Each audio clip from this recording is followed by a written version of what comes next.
നമസ്കാരം. ഇന്ന് ഇടത്തരികത്തുകാവിൽ അമ്മയ്ക്ക് താലപ്പൊലിയാണ്, ദേവസ്വം താലപ്പൊലിയാണ് കേട്ടോ ഇന്ന് ആഘോഷിക്കുന്നത്. എല്ലാവർക്കും താലപ്പൊലിയുടെ ആശംസകൾ നേരെയാണ്. അപ്പം ഇന്ന് ആദിപരാശക്തിയുടെ പാർവതി ദേവിയുടെ ഒരു കഥ പറയാം. ഒരിക്കൽ മഹാദേവനും പാർവതി ദേവിയും കൂടിയിട്ട് ഭൂമിയിലൂടെ ഇങ്ങനെ സഞ്ചരിച്ചുകൊണ്ടിരിക്കുകയായിരുന്നു. അപ്പോൾ അവർ ഗംഗയുടെ തീരത്തെത്തി കേട്ടോ.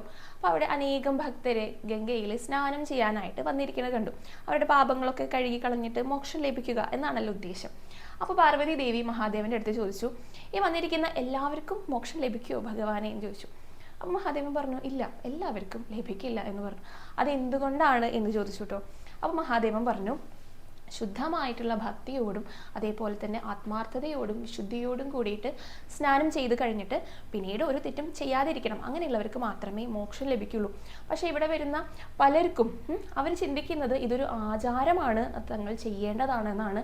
അതേപോലെ തന്നെ തങ്ങൾ വലിയ ഭക്തരാണെന്ന് കാണിക്കാൻ വേണ്ടിയിട്ട് തങ്ങളുടെ അഹങ്കാരത്തെ തൃപ്തിപ്പെടുത്താൻ വേണ്ടിയിട്ടൊക്കെയാണ് പലരും വന്നിരിക്കുന്നത്. അതുകൊണ്ടാണ് എല്ലാവർക്കും മോക്ഷമൊന്നും ലഭിക്കില്ല എന്ന് പറഞ്ഞിരിക്കണേ.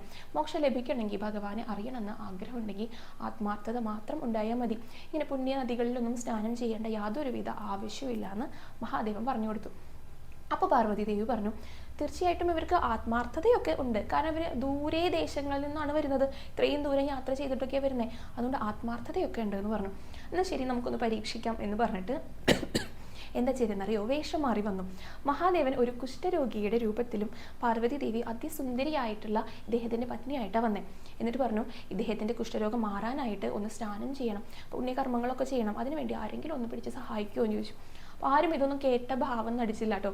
പലരും ദേവിയുടെ ആ സൗന്ദര്യം കണ്ടിട്ട് തങ്ങളുടെ പത്നി ആയിക്കോളൂ എന്ന് പറഞ്ഞിട്ട് പ്രേരിപ്പിക്കുകയാണ് ചെയ്തത് ഭാര്യയാകാൻ വേണ്ടിയിട്ട്.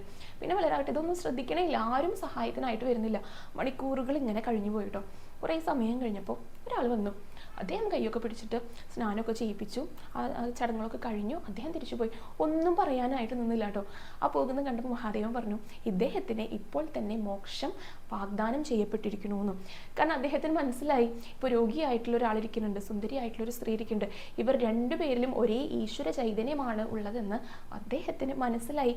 അതുകൊണ്ടാണ് ഒന്നും പറയാതെ അദ്ദേഹം ചെയ്യേണ്ട ആ ഒരു കടമ, ആ ഒരു സഹായം ചെയ്തിട്ട് അതിന് ഒന്നും വേണം എന്ന് ആഗ്രഹിക്കാതെ തിരിച്ചു പോയത് എന്ന് പറഞ്ഞു.